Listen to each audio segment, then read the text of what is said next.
My stepbrother called me just adopted and forced me to be his servant because I wasn't real family. So I revealed everything at his college celebration dinner. My mom adopted me when I was 7 after my birth parents died in an accident. She was my aunt, actually, my birth mom's sister, but she always said I was her daughter from the moment she signed those papers. Life was great for 8 years, just me and mom in our little townhouse. She worked as a pharmacy tech, and I was a straight A student planning for college. Then mom met Frank at her book club, and everything changed. Frank seemed nice enough, and his son Colin was only a year older than me at 16. Mom was so happy, and I wanted that for her after everything she'd done for me. They got married quick within 6 months, and Frank and Colin moved in. First week was fine, everyone being polite and figuring out the new dynamic. Colin seemed cool at first. We even played video games together. Then mom and Frank went on a weekend trip for their 1-month anniversary and left us alone. That's when Colin showed his real face. The second their car left the driveway, Colin told me to make him breakfast. I laughed and said he could make his own. That's when he said it. I was just adopted, not real family, so I needed to earn my place by being useful. He said his dad married my mom and that made this his house now. I was just lucky they let me stay. I told him he was insane and mom was my legal mother. He said legal wasn't blood and everyone knew adopted kids were basically foster kids with better PR. That weekend he left his dishes everywhere expecting me to clean them. Threw his laundry in my room saying it was my job now. Ate all the food I'd bought with my part-time job money and said I should be grateful he even acknowledged me. When mom and Frank came back, Colin acted normal and I didn't want to ruin mom's happiness, so I stayed quiet. Big mistake. It got worse every time they were gone. Colin would invite friends over and introduce me as the adopted one who did chores for them. His friend Jake asked if I was like a maid, and Colin said exactly like that, but free. They'd trash the living room, and Colin would tell me to clean it before the parents got home, or he'd tell Frank I'd thrown the party. He started taking money from my wallet, saying adopted kids should contribute to the real family's expenses. When I got my first college acceptance letter, Colin ripped it up, saying I shouldn't waste their money on college when I could work and pay rent to the real son. I taped it back together and hid my other letters. The worst was when he started telling people at school. Spread rumors that I was a charity case mom took in for the tax benefits. Said I had to do whatever he said at home, or they'd send me back to foster care. Some kids actually believed him and started treating me like I was some tragic orphan instead of the girl they'd known for years. Teachers began asking if everything was okay at home. Colin would also eat my labeled food, use my homework to copy, take my phone charger, my headphones, anything he wanted because he said real family shared, and I wasn't real family, so I could only give, not take. He'd walk into my room without knocking, saying privacy was for family members. Mom noticed I was unhappy, but Colin would jump in saying I was having a hard time adjusting to not being an only child anymore. Frank would nod and say I'd get used to sharing attention. I started planning. First, I researched inheritance law in our state. Found out that adopted children had the exact same legal rights as biological children. Then I learned about property ownership and discovered mom had owned our townhouse before marriage. It was separate property, not marital property. Frank had no claim to it. Colin definitely didn't. Next, I started recording everything on my phone. Colin ordering me around, calling me fake family, saying I should be grateful they didn't put me in foster care. Got weeks of footage including him stealing from my wallet and going through my things. Then I waited for the perfect moment. It came when Colin got accepted to his dream college. Same one where his girlfriend was going. He was bragging to everyone, posting everywhere about it. His whole future planned out. That night at dinner, he announced his acceptance and Frank started talking about how proud he was of his son. Colin said it was good to have a real member of the family achieving something since adopted kids usually ended up nowhere. Mom froze. Frank asked what he meant. That's when I played the recordings. All of them. Colin's voice filling the dining room talking about how I wasn't real family, how I should be their servant, how adoption was just fancy foster care. Mom's face went from shock to rage. Mom's face went white as she listens to Colin's recorded voice calling me fake family and demanding I serve him like a maid. Frank sits frozen with his fork halfway to his mouth, looking between the phone and his son with complete confusion. The recording keeps playing and Colin's voice gets louder saying I should be grateful they even let me stay in the house. Mom's hands shake as she grips the edge of the table. Her knuckles turn white from how hard she's holding on. Frank sets his fork down slowly and leans forward like he can't believe what he's hearing. Colin's face goes red and he reaches across the table trying to grab my phone. Mom stands up so fast her chair falls backward and hits the floor with a loud crash. She points at Colin and tells him not to move, her voice shaking with rage I've never heard before. The whole room goes silent except for Colin's voice still coming from my phone speaker. Frank looks at his son like he doesn't recognize him anymore. I tap the screen and play the next recording where Colin tells his friends I'm basically a servant who does chores for the real family. His friend's voice comes through asking if I'm like a maid, and Colin says exactly like that, but free.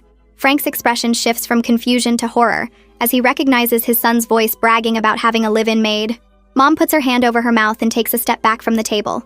The recording continues with Colin and his friends laughing about how I have to clean up after them. Frank stands up now too and stares at Colin with his mouth hanging open. Colin tries to say something, but Frank holds up his hand to stop him. Mom demands to know how long this has been happening, and I tell her every time they left us alone together for 6 months. The number seems to hit her physically, and she grabs the table edge for support. Her eyes fill with tears, and she looks at me like she's seeing me for the first time. Frank asks what I mean by 6 months, and I explain that it started the first weekend they went away together. Mom makes a sound like someone punched her in the stomach. Colin starts making excuses about how I'm too sensitive and he was just joking around. His voice sounds desperate now instead of mean. Frank tells him to shut up, which surprises everyone because Frank never raises his voice. The room goes quiet again and Colin's mouth snaps closed. Frank's face turns red and he clenches his fists at his sides.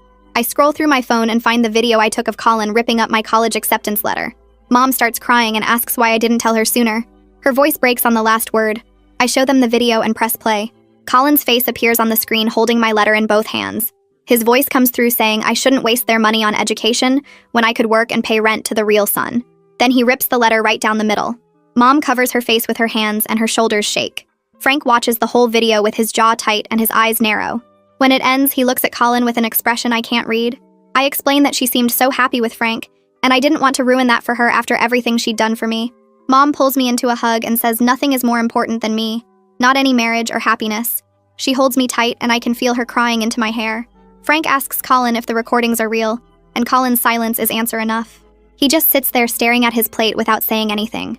Frank looks devastated as he realizes his son has been tormenting me, while he thought we were bonding as a family. His face crumbles and he sits back down in his chair like his legs won't hold him anymore. Mom lets go of me and wipes her eyes. She turns to Frank and tells him that Colin needs to leave the house tonight and stay somewhere else while they figure this out. Her voice sounds calm now, but cold. Frank agrees immediately and pulls out his phone to call his brother. He walks into the kitchen and I can hear him asking if Colin can stay there temporarily. Colin protests that this is his home too, and I'm the one who should leave. Mom's response is ice cold as she reminds him that she owned this house before she even met Frank, and I'm her legal daughter. Colin's face goes pale and he looks at his dad for help, but Frank is still on the phone in the kitchen. Mom tells Colin to go upstairs and pack a bag right now. He opens his mouth to argue, but she cuts him off, saying he has exactly 10 minutes before Frank's brother arrives. Colin pushes back from the table and his chair scrapes loudly against the floor. He stomps toward the stairs and I hear his footsteps heavy on each step. Frank's footsteps get quieter as he leads Colin upstairs, and I hear their voices through the ceiling but can't make out the words. Mom pulls me into her arms right there at the dining table and holds me so tight I can barely breathe. She keeps saying she's sorry over and over, her voice breaking each time. She tells me she got so caught up in being happy about Frank and having a new relationship that she stopped paying attention to what was happening with me. Her tears fall into my hair and her whole body shakes as she holds me. I tell her it's not her fault, but she shakes her head against mine and says it is. She's the adult and the parent, and she should have protected me. She should have noticed something was wrong instead of believing Colin's lies about me adjusting to not being an only child. I pull back from the hug and wipe my eyes, then scroll through my phone to find the folder where I saved everything else. Mom watches my screen as I open the first photo showing our living room completely trashed with pizza boxes and beer cans everywhere. Her hand covers her mouth when she sees it. I swipe to the next photo showing the same mess from a different angle with Colin's friends visible in the background laughing. Then I show her the text where Colin demanded $20 from me to replace the money he spent on cigarettes. Mom's face goes pale as she reads his message saying, adopted kids should contribute to real family expenses. I keep scrolling and she sees more texts, more demands for money, more reminders that I'm not real family. There are photos of my room after Colin went through my things, my drawers pulled open and my stuff scattered everywhere. Mom makes a choking sound and puts her hand over her stomach like she might throw up. She scrolls faster now, seeing months of documented abuse all laid out in photos and screenshots and saved voice messages. Her hands shake so badly she almost drops my phone. I take it back and show her the video I took of Colin eating the lunch I'd labeled with my name and packed for school the next day. He looks right at the camera and says real family shares everything. Fake family gets leftovers. Mom starts crying again, harder this time, and I hear Frank and Colin coming back down the stairs. Frank walks into the dining room and sits down heavily in his chair, his face red and his eyes wet. He asks to see everything I showed Mom and I hand him my phone without saying anything. He watches the first video with his jaw clenched tight, then the second one, then starts scrolling through the photos. His expression changes from shock to horror to something that looks like physical pain. He stops on the photo of Colin's friends trashing our living room and stares at it for a long time. Then he looks at me and asks how many times this happened, and I tell him at least 6 times that I know of. Frank closes his eyes and his shoulders slump forward. He keeps scrolling through everything, taking his time with each photo and text message, reading every word Colin wrote to me. When he gets to the video of Colin ripping my college letter, he watches it 3 times in a row. His hands grip my phone so hard I worry he might break it. He finally looks up at Mom and says he had no idea. He thought I was just having normal teenager problems with sharing space. Mom's face hardens and she tells him that's because Colin convinced both of them I was being dramatic while he was systematically tormenting me. Frank nods and doesn't try to defend himself, just sits there looking completely broken. We hear Colin's footsteps on the stairs again, and he walks into the dining room carrying a backpack and a duffel bag. He drops them on the floor and crosses his arms, trying to look tough, but his eyes are red and puffy. He tells Mom I'm making a bigger deal out of this than it needs to be, that siblings fight and this is normal stuff. Mom stands up so fast her chair tips over backward and crashes to the floor. She tells Colin to shut his mouth right now because she doesn't want to hear another word of his excuses. Her voice sounds cold and sharp, nothing like her normal warm tone. She says he has exactly 1 week to think about what he's done and decide if he wants to take full responsibility for his actions. If he does, they'll talk about him coming back home, but only if he admits everything and commits to changing. If he doesn't, he can stay with Frank's brother permanently. Colin's tough expression cracks and he looks at Frank for help, but Frank just shakes his head. Colin picks up his bags and walks toward the front door without looking at any of us. Frank follows him out and I hear them talking quietly on the porch. Then a car pulls up and doors slam. The house goes silent except for the sound of Mom breathing hard like she just ran a race. She picks up her chair and sits back down, then reaches for my hand across the table. Frank comes back inside and closes the front door, then locks it like he's afraid Colin might try to come back. He walks to the kitchen and I hear him filling the kettle with water. Mom squeezes my hand and asks if I want tea, and I nod because my throat feels too tight to talk. Frank brings 3 mugs to the table a few minutes later, and we all sit there holding the hot cups and not saying anything. Mom finally breaks the silence and tells me she wants to hear everything, not just what's in the recordings. She wants to know every detail about what Colin did so she understands the full picture. I take a sip of tea to buy myself time and then start talking. I tell her about Colin going through my dresser drawers and taking my favorite hoodie, then claiming it was his when I asked for it back. I tell her about him stealing my phone charger every single night so my phone would die and I couldn't talk to my friends. I tell her about him walking into my room without knocking, sometimes when I was changing clothes and laughing when I yelled at him to get out. Mom's face gets more and more upset with each new detail, and she keeps interrupting to say she should have noticed these things happening. I tell her about Colin taking food I bought with my own money and eating it right in front of me while saying I should be grateful he even acknowledged my existence. Frank listens without moving, his tea getting cold in front of him, his eyes fixed on the table. I tell them about the time Colin told his friends I was like their personal maid, and they could leave their trash anywhere because I'd clean it up. Mom asks how I managed to record everything without Colin knowing, and I explain that I started keeping my phone in my pocket all the time with the recording app ready. Every time Colin started talking about me being adopted or ordering me around, I'd hit record. Sometimes I'd prop my phone up on a shelf to catch video of him going through my stuff or eating my food. It took weeks to gather enough evidence because I wanted to make sure no one could claim I was exaggerating or lying. Frank finally speaks and admits he thought I was having trouble adjusting to not being an only child anymore. He says Colin told him I was jealous of their father-son relationship and acting out for attention. Frank believed his son because Colin seemed so sincere and concerned about family harmony. Frank's voice cracks when he says he should have talked to me directly instead of accepting Colin's version of events. Mom reaches across the table and takes Frank's hand with her free one, so now we're all connected in a chain. She tells him they both failed me, but they're going to fix this together. Frank nods and wipes his eyes with his sleeve. Mom asks if anyone at the school knows what was happening at home, and my stomach drops because I'd been hoping to avoid this part. I take a deep breath and tell her about the rumors Colin spread, about how he told people I was a charity case she took in for tax benefits. I tell her some kids started treating me differently, asking if I was okay or if I needed help, like I was some tragic foster kid. Teachers began pulling me aside to ask about my home life, and I had to lie and say everything was fine. Mom's face goes from upset to furious, and she asks me to name the kids who treated me badly.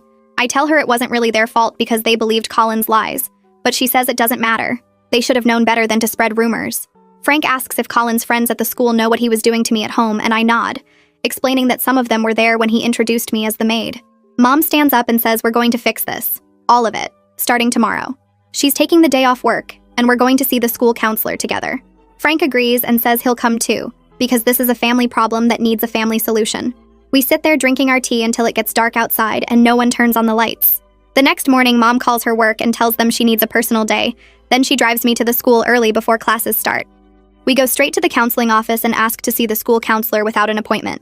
The secretary looks surprised but goes to get her. And a minute later, this woman with short gray hair and kind eyes comes out. Mom introduces us and explains that we need to talk about a serious family situation that's been affecting me at the school. The counselor, whose name is Susan Gilmore according to the nameplate on her desk, leads us into her office and closes the door. She offers us chairs and sits down across from us with a notepad.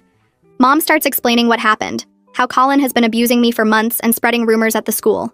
Susan listens without interrupting, her expression getting more serious as Mom talks. When Mom finishes, Susan turns to me and asks if I feel safe at home now that Colin is gone. I tell her yes, that Mom and Frank are handling it, and Colin isn't coming back unless he takes full responsibility. Susan nods and writes something on her notepad, then asks me to tell her the whole story in my own words. I go through everything again, from that first weekend when Colin showed his real face to the dinner where I played the recordings.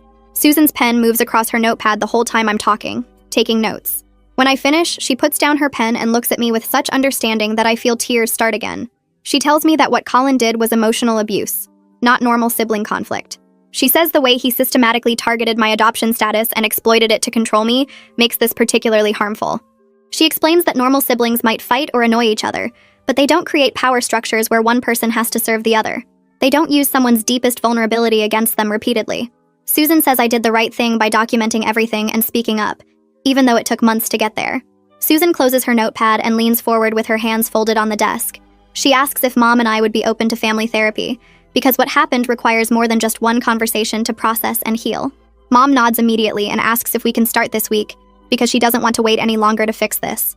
Susan pulls out her phone and scrolls through her calendar, while explaining that her husband Brady specializes in blended family issues and has helped many families work through similar situations.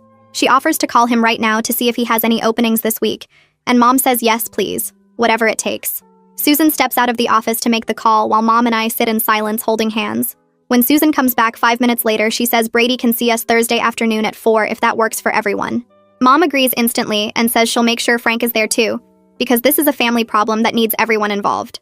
At the school that day, I feel different walking through the hallways like something heavy lifted off my shoulders, even though I know the hard part is just starting. Mara catches up to me at my locker before first period and immediately asks what's going on, because I look different somehow. I tell her everything that happened at the dinner, how I played the recordings, how Colin got kicked out, how Mom and Frank are making him stay at his uncle's house. Mara's mouth drops open and she grabs my arm, pulling me toward an empty classroom. She closes the door and makes me tell her the whole story again from the beginning. When I finish explaining about the 6 months of abuse and the recordings and Susan's meeting this morning, Mara looks shocked and a little hurt. She asks why I didn't tell her sooner because we're supposed to be best friends, and she had no idea things were that bad at home. I explain that I didn't know how to talk about it because Colin made me feel like maybe I was overreacting or being too sensitive about normal sibling stuff. Mara shakes her head hard and says nothing about what I described sounds normal at all. She admits she noticed I'd been stressed and quieter lately, but she thought it was just college application pressure getting to me. The guilt shows on her face as she says she should have pushed harder to find out what was wrong instead of just accepting my excuses. I tell her it's not her fault because I got really good at hiding it and pretending everything was fine. Mara hugs me tight and says from now on she's not letting me brush things off when something is clearly bothering me. She makes me promise to tell her if Colin tries anything when he comes back, or if anyone at the school gives me trouble about it. By lunchtime, word has spread through school that Colin got kicked out of his house and some of his friends are looking for me. I'm walking to my next class when 3 guys including Kieran block the hallway in front of me. Kieran steps forward with his arms crossed and asks if it's true that I got Colin thrown out over some stupid recordings. I try to walk around him, but he moves to block me again. He says I'm ruining Colin's life over nothing and trying to break up my mom's marriage just because I can't handle not being an only child anymore. His friends nod along and one of them says Colin told them I've been difficult since his dad moved in. I feel my face get hot as other students start gathering to watch the confrontation. Kieran gets louder saying Colin is his best friend, and he knows Colin would never do the things I'm claiming because Colin is a good guy who is just trying to help me adjust. Mr. Fraser's voice cuts through the hallway telling everyone to get to class. He walks up to our group and asks what's going on here. Kieran starts to explain, but Mr. Fraser holds up his hand and tells Kieran to go to the principal's office right now. Kieran protests that he was just talking to me, but Mr. Fraser says blocking someone in the hallway and confronting them with a group is not just talking. He points down the hall and Kieran leaves with his friends following behind him looking confused. Mr. Fraser asks me to stay after class because he wants to talk to me about something. The rest of the day drags by with people staring at me in the hallways and whispering when I walk past. After class, Mr. Fraser closes the door and asks me to sit down. He's my favorite teacher because he actually listens to students and treats us like real people instead of just kids.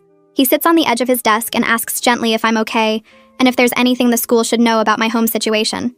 I hesitate because I don't want to make things worse, but then I remember Susan saying I did the right thing by speaking up. I tell Mr. Fraser about the rumors Colin spread at the school over the past few months, how he told people I was a charity case Mom took in for tax benefits, how some students started treating me differently because they believed I was some tragic foster kid instead of just a normal adopted daughter. Mr. Fraser's expression gets more serious as I talk, and he writes some notes on a pad of paper. He asks if I have any evidence of the rumors or the way Colin talked about me at the school.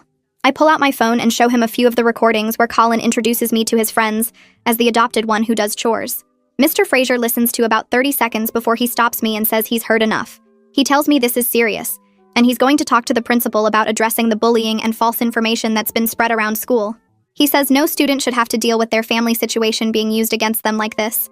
Before I leave, he asks if I feel safe at home now, and I tell him yes because Colin is gone and Mom and Frank are handling it. Mr. Fraser nods and says to come to him if I need anything or if any students give me trouble about this situation. The principal calls me to her office first thing the next morning. I walk in, and she's sitting behind her desk with a serious expression that makes my stomach drop. She asks me to sit down and explain the full story of what's been happening at home and at the school. I show her the recordings on my phone and explain how Colin's rumors damaged my reputation over the past 6 months. She listens to several recordings and watches her face change from neutral to angry as Colin's voice fills her office calling me fake family and saying I should be grateful they let me stay. When I finish, she puts her head in her hands for a moment before looking up at me. She says she's horrified that this was happening right under the school's nose and no one caught it sooner. The principal explains that she'll be making an announcement at the end of the day, clarifying that rumors about my adoption and family situation are completely false and that bullying of any kind will not be tolerated. She says she also wants to meet with Colin when he returns to the school to address his behavior and make sure he understands the consequences of spreading false information about other students. I feel relief wash over me knowing that the school is taking this seriously. She asks if I need to talk to the school counselor about everything that happened, and I tell her Mom already set up family therapy for us starting this week. The principal nods and says that's good, but her door is always open if I need anything from the school side. That afternoon, Mom picks me up early from the school so we can go to our first therapy session with Brady. Frank is already at Brady's office when we arrive, and he looks nervous sitting in the waiting room. Brady comes out to greet us, and he looks different from what I expected. Younger with kind eyes and a calm voice that immediately puts me at ease. He leads us into his office, which has comfortable chairs arranged in a circle instead of the typical therapy couch setup. Brady sits down and explains that this is a safe space for everyone to share their feelings about what happened without judgment. He says the goal isn't to blame anyone, but to understand how things got so bad and figure out how to move forward as a family. Mom starts talking first, and her voice shakes as she describes her guilt for not protecting me better. She says she got so focused on her new marriage and trying to make everyone happy that she completely missed the signs that I was suffering. The tears start falling as she admits she failed me as a mother by prioritizing her own happiness over my well-being.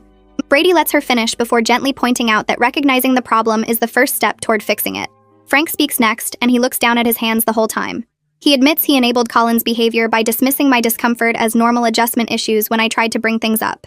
He says he wanted so badly for the blended family to work that he ignored red flags and believed Colin's explanations without questioning them. Frank's voice cracks when he says he's sorry for not protecting me and for allowing his son to abuse me in what should have been my safe home. I turn my attention back to Brady, waiting for him to continue the session.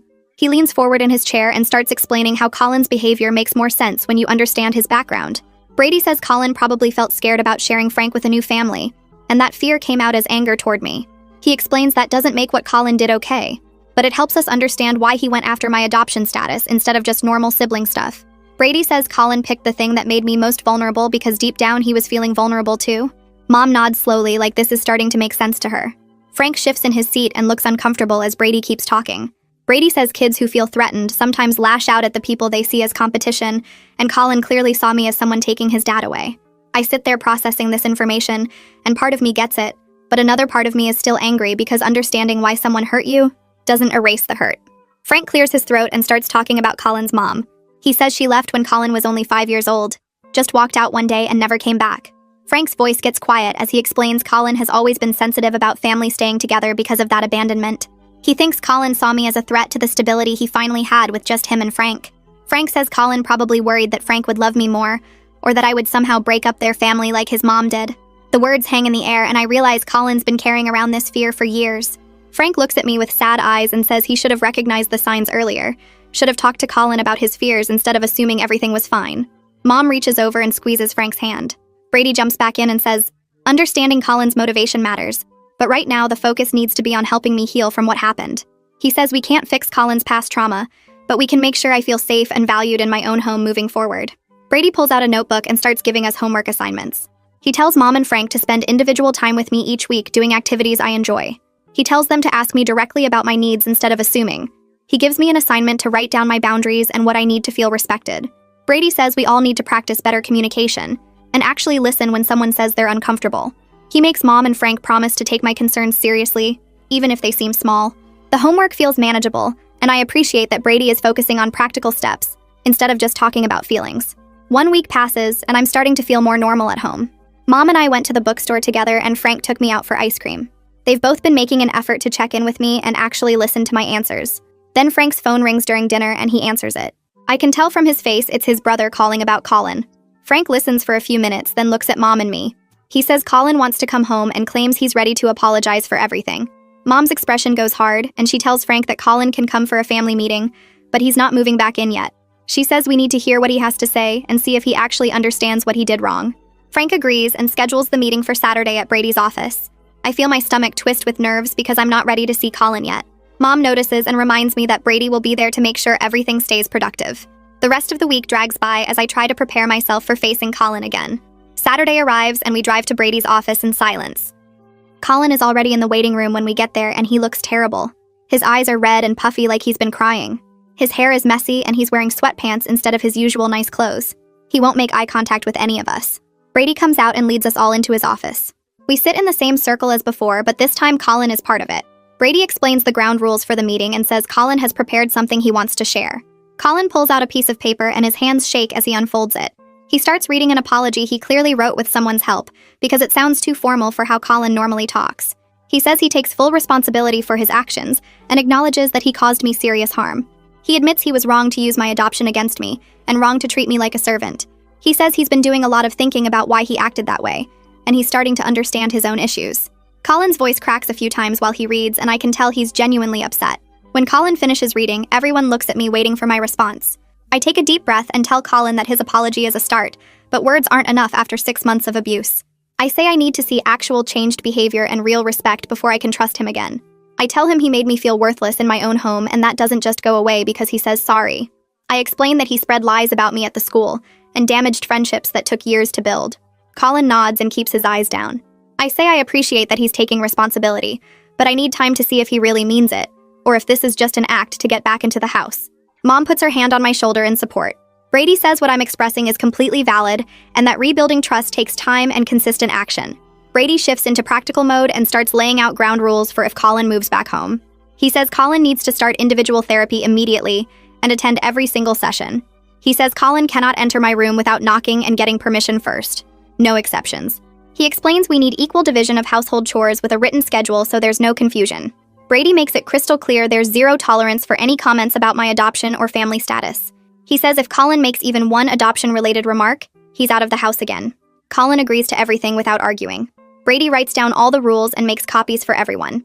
He says we'll review these guidelines in our family sessions to make sure everyone is following them. Frank and Mom both nod their approval. Mom adds her own conditions on top of Brady's rules. She says Colin needs to publicly correct the rumors he spread at the school about me. She tells him he has to make an announcement or statement that clarifies I'm a full member of the family with equal status. Mom also says Colin needs to apologize directly to Mara and my other friends for how he treated me in front of them. She wants him to take responsibility for the social damage he caused me.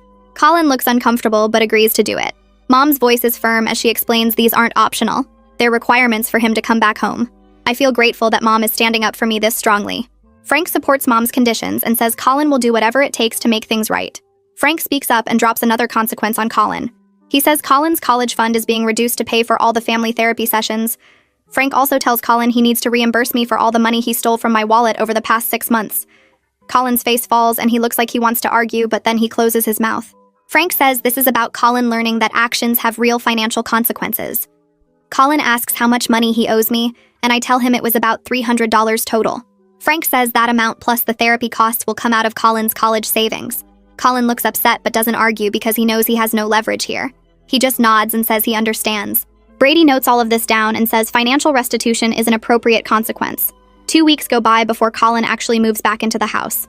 During those 2 weeks, Mom and Frank make sure all the ground rules are posted on the fridge and in Colin's room. They set up the chore schedule and bought a lock for my bedroom door so I can have complete privacy. Colin starts his individual therapy and Frank drives him to every appointment. When moving day comes, Colin brings his stuff back and immediately goes to his room.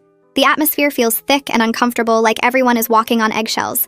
Dinner that first night is awkward with long silences and people passing food without really talking. Colin asks me to pass the salt and says please and thank you like he's trying extra hard to be polite. I I pass it without comment. After dinner, Colin does his assigned chores without complaint, washing dishes and taking out trash. Mom watches him carefully to make sure he's following through. Everyone is trying to follow Brady's guidelines for healthy communication, but it feels forced and unnatural. I go to my room early and lock my door, grateful for the privacy I can finally enforce. The next morning, Mom drives me to the school early before first period starts. She parks in the visitor lot and walks with me to the principal's office where Colin is already waiting with Frank. The principal sits behind her desk with her hands folded and tells Colin he needs to make the announcement during morning assembly. Colin looks at the floor and nods without arguing. Frank puts a hand on his shoulder and tells him this is part of making things right. The principal leads us all to the auditorium where students are filing in for the weekly assembly. I sit in the front row with Mom while Colin goes backstage with the principal. My stomach feels tight as I watch kids find their seats and talk to their friends. Mara spots me and waves from across the room, but I can barely wave back. The principal walks onto the stage and asks everyone to quiet down. She introduces Colin and says he has something important to share with the school. Colin walks out looking uncomfortable in his nice shirt that Frank probably made him wear. He stands at the microphone and pulls a piece of paper from his pocket. His voice shakes as he reads that he spread false rumors about me over the past few months. He says I'm a full member of our family with equal status, and everything he said before was wrong. Some of his friends in the back row look shocked and start whispering to each other. Most students just listen quietly, and a few people near me nod like they're glad to hear the truth. Colin folds the paper and walks off stage without looking at anyone. The principal thanks him and moves on to regular announcements about the science fair. After assembly, I walk to my locker and students I don't even know well come up to say they're glad Colin cleared things up. One girl from my English class tells me she never believed the rumors anyway. I get my books for first period and head down the hallway. Kieran appears next to me near the water fountain and asks if he can talk to me for a second. I stop walking and look at him, waiting. He shifts his backpack on his shoulder and says he wants to apologize for confronting me last week about Colin getting kicked out. His voice sounds genuine as he explains he didn't know the full story. He admits Colin always presented things like I was the problem, and he believed his friend without questioning it. Kieran says he feels stupid now for not seeing what was really happening. I tell him it's okay, and that Colin was good at hiding his real behavior from everyone. Kieran nods and says, if I ever need anything or if anyone gives me trouble, to let him know. He walks away to his own class, and I continue to mine, feeling a bit lighter. During lunch, Mara saves me a seat at our usual table and immediately asks how I'm doing. She's been texting me every morning and night since everything happened, making sure I'm not isolating myself. I tell her about Colin's announcement and Kieran's apology. Mara says she's proud of me for standing up for myself. She introduces me to two of her friends from art club who sit down with their trays. They're both really nice and ask about my college plans. Mara invites me to come to art club after school on Thursday even though I can't draw. She says I can just hang out and it'll be fun. I agree to come because spending time with supportive people sounds better than going straight home. Over the next few days, Mara checks in with me constantly between classes and at lunch. She makes sure I'm not eating alone or avoiding social stuff. She drags me to a basketball game on Friday night where we sit in the bleachers and eat nachos. Her friends from art club are there too, and we all cheer for our team even though they lose. I realize I'm laughing more than I have in months. At home, Colin and I move around each other carefully like we're walking on glass. He stays in his room most of the time doing homework or playing games. I keep my door locked and do the same. During dinner, we pass food and say please and thank you, but don't really talk. One night, Colin asks me what I thought of our history homework, and I tell him the essay question was confusing. He agrees and says he had to rewrite his thesis twice. It's awkward, but it's better than him calling me fake family or demanding I serve him. Mom watches these small interactions with hope in her eyes. Frank tries to keep conversation going by asking about our days at the school. Slowly, over the next week, Colin and I start having short conversations about normal stuff. He asks if I watched the new episode of the show we both like. I tell him I did, and we talk about the plot twist for a few minutes. It feels strange to have a regular sibling conversation with him after everything that happened. Another night, Colin mentions he has a math test tomorrow and looks stressed. I offer to quiz him on the formulas, and he actually accepts. We sit at the kitchen table for 20 minutes going through problems. When he gets one right, I tell him good job, and he almost smiles. These moments don't erase what he did, but they feel like tiny steps towards something less hostile. Thursday afternoon, we have our weekly family therapy session with Brady. We all sit in our usual spots in his office with the comfortable chairs and the plant in the corner. Brady starts by asking how the week went, and Mom reports that things have been calmer at home. Frank agrees and says both Colin and I have been following the ground rules. Brady pulls out a worksheet and explains we're going to do an exercise about feeling safe and valued in the family. He hands each of us a copy and tells us to write down what we need from the other family members. I stare at the blank lines and think about everything that happened. After a few minutes, Brady asks who wants to share first. I volunteer and read from my paper that I need my privacy respected completely. I say no one should enter my room without knocking and waiting for permission. I also say I need my adoption to never be used against me in any way, not in jokes or arguments or casual comments. My voice stays steady as I explain that being adopted doesn't make me less of a family member, and I need everyone to understand that. Mom reaches over and squeezes my hand. Frank nods seriously and says he completely agrees with everything I said. Colin listens without interrupting and writes something on his own paper. Brady asks Colin to share next, and Colin reads that he needs to feel like he matters to his dad, even with new family members around. Frank's face changes as he hears this. Colin's voice gets quieter as he admits he felt jealous of my close relationship with Mom. He says he worried his dad would love me more than him, and he'd become less important. The room goes silent for a moment. Frank leans forward in his chair and tells Colin that loving me doesn't diminish his love for his son at all. Frank explains that love isn't a limited resource that gets divided up. He says he has enough love for both of us, and Colin will always be his son no matter what. Frank's eyes get a bit watery as he promises Colin that adding me to the family only made it bigger, not smaller. Colin looks down at his hands and nods slowly. Brady writes some notes and says this is an important breakthrough. He explains that Colin's jealousy doesn't excuse his behavior, but it helps everyone understand where it came from. Mom adds that she loves me and Colin equally, just differently because we're different people. She says there's no competition for her love either. Brady gives us homework to practice expressing our needs directly instead of acting out. We all agree to try harder at communicating. Saturday morning, Mom wakes me up early and tells me to get dressed because we're having a special day together. Just the two of us like we used to before Frank and Colin moved in. I put on jeans and a sweater and meet her downstairs. Frank and Colin are still asleep as we leave the house. Mom drives us to our favorite restaurant across town, the little diner with the red booths where we used to go for breakfast every weekend. We slide into our usual booth by the window and order pancakes and bacon. Mom reaches across the table and holds my hand. She tells me she's been thinking a lot about everything that happened. She says she got so caught up in her new relationship and being happy with Frank that she forgot to protect me the way she should have. Her voice breaks a little as she reminds me that I was her daughter before Frank came into the picture. She says I'll always be her daughter no matter who else joins our family. I feel tears starting, but I blink them away. Mom tells me she's proud of how I stood up for myself even when it was hard. She says I'm strong and brave and she's lucky to be my mom. Our food arrives and we eat slowly, talking about college plans and my favorite classes. Mom asks about Mara and my new friends from art club. We spend 3 hours at the diner just talking and laughing like we used to. When we finally leave, Mom hugs me in the parking lot and promises we'll do this more often. She says Frank and Colin are important, but so is our relationship, and she won't let it fade. The next weekend, Frank asks if I want to go to the bookstore with him. I'm surprised, but I say yes. We drive to the big bookstore downtown, and Frank tells me to pick out whatever books I want. We walk through the aisles, and I show him the novels I've been wanting to read. Frank asks about my college applications and which schools I'm most excited about. I tell him about the 3 I'm hoping to hear back from soon. Frank says he's proud of me for speaking up about Colin's behavior. He explains it couldn't have been easy to expose everything at that dinner, but it was the right thing to do. Frank admits he should have listened better when I seemed unhappy, instead of assuming it was normal adjustment stuff. He says he's learning to be a better stepfather, and he wants to support my future, however he can.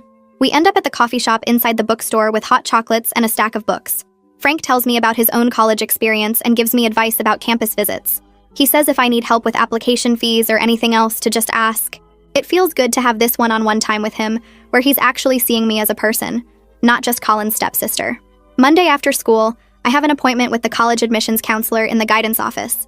I explain what happened with my acceptance letter that Colin destroyed. The counselor listens carefully and takes notes. She says she'll help me contact the college to request a replacement letter. She calls them right there while I sit in her office and explains the situation. The person on the phone is understanding and says they'll send a new copy of the acceptance letter immediately. The counselor also helps me organize my other applications and make sure all my materials are submitted. She asks if I need any recommendation letters, and I tell her Mr. Fraser already wrote me one. She prints out a checklist of deadlines and goes through each one with me. Before I leave, she tells me not to let Colin's actions derail my college plans. She says I've worked hard for these opportunities and I deserve them. The replacement acceptance letter arrives in the mail 3 days later in a big envelope. Mom frames it and hangs it in the hallway where everyone can see it. She says she should have done this with the original letter, and she's not letting my achievements be hidden anymore. 3 months pass since the dinner confrontation.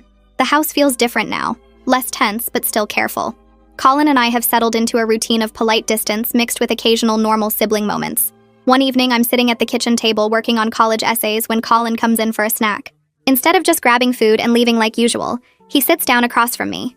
He asks what I'm working on, and I tell him about my applications. Colin actually seems interested as he asks which schools I'm considering. I list them and explain what programs each one has.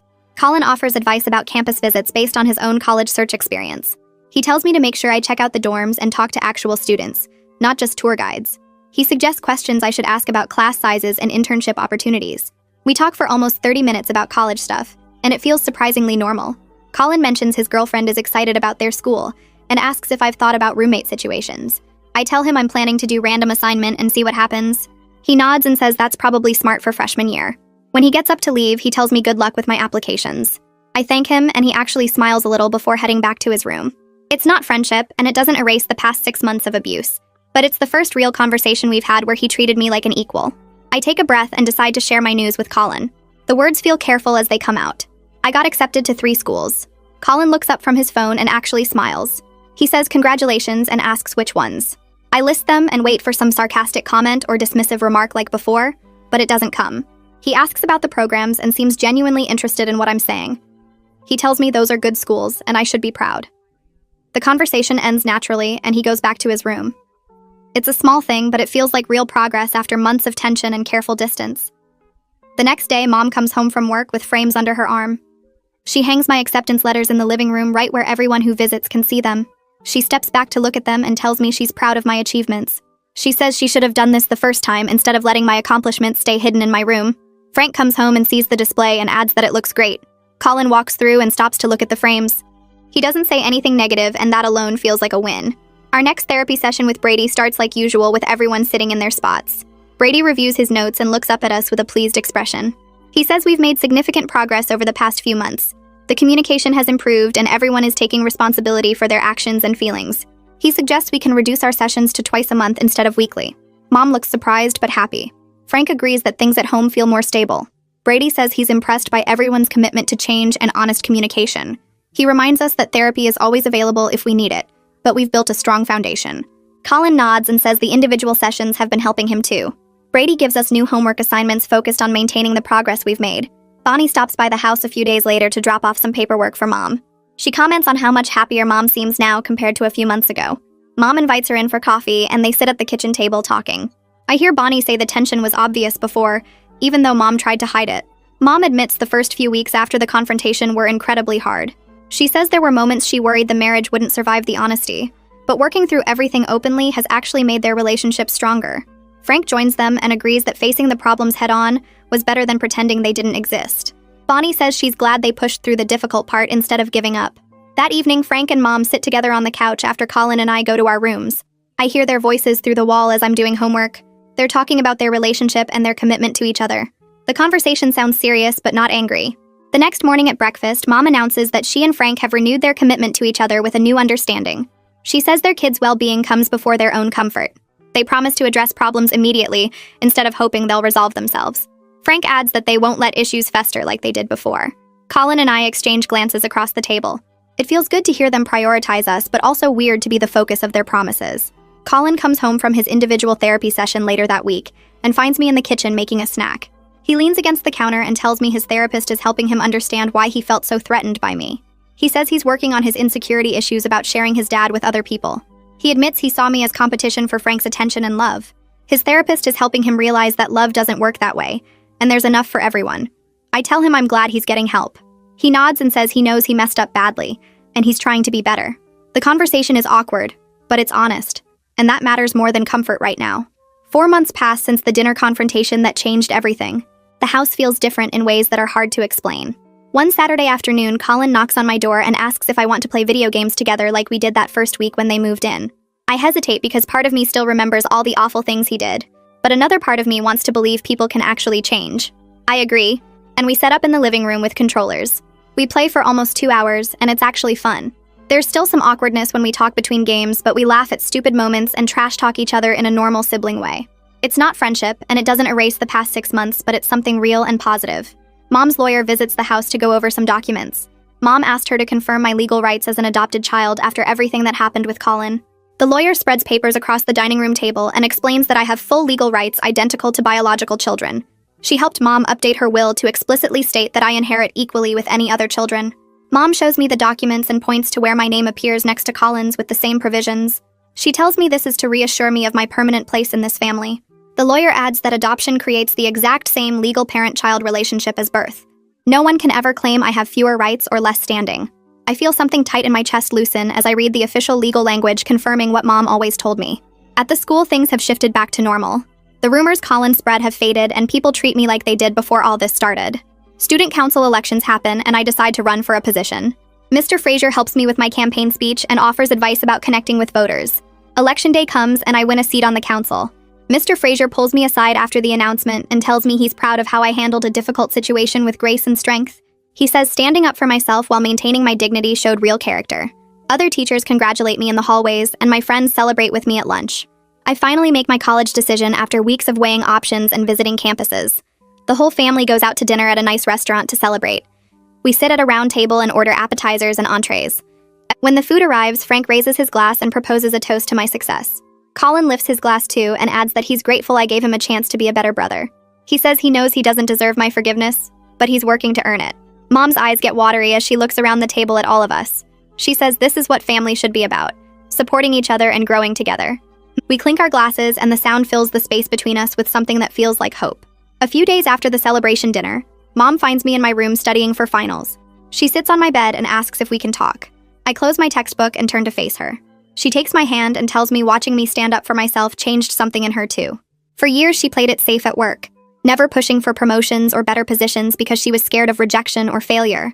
But seeing me expose Colin's treatment made her realize she'd been letting fear control her choices. She applied for a management position at the pharmacy that she'd been avoiding for over a year. The interview is next week and she's nervous but excited. I squeeze her hand and tell her she's going to be amazing at it. She smiles and says we're both learning to advocate for ourselves, and that makes us stronger together. Frank catches me alone in the kitchen the next evening while I'm making a sandwich. He leans against the counter and tells me he needs to say something. His voice is serious but not angry. He explains that watching how I handled everything with Colin taught him important lessons about making assumptions and really listening to people instead of hearing what he wants to hear. He admits he dismissed my discomfort as normal adjustment problems because that was easier than confronting the possibility that his son was causing real harm. He pauses and looks at me with this hopeful expression. He asks if it would be okay for him to call me his daughter instead of his stepdaughter. The question catches me off guard and I feel my throat get tight. I think about how he stood up to Colin and supported Mom through all the hard conversations. I nod and tell him yes. He pulls me into a hug and I realize this is what family is supposed to feel like. 3 weeks before I leave for college, Colin knocks on my door and asks if I need help packing. I'm surrounded by boxes and piles of clothes trying to figure out what to bring. He comes in and starts folding shirts while we talk about random stuff like which dorm buildings are best and what classes I should take first semester. We joke about how I'll probably call home crying about the cafeteria food within a week. He admits he's actually going to miss having me around, which surprises both of us. I throw a rolled up sock at him and tell him he's getting soft. He laughs and says maybe, but at least he's not a jerk anymore. We spend the afternoon packing and it feels like we're actually brother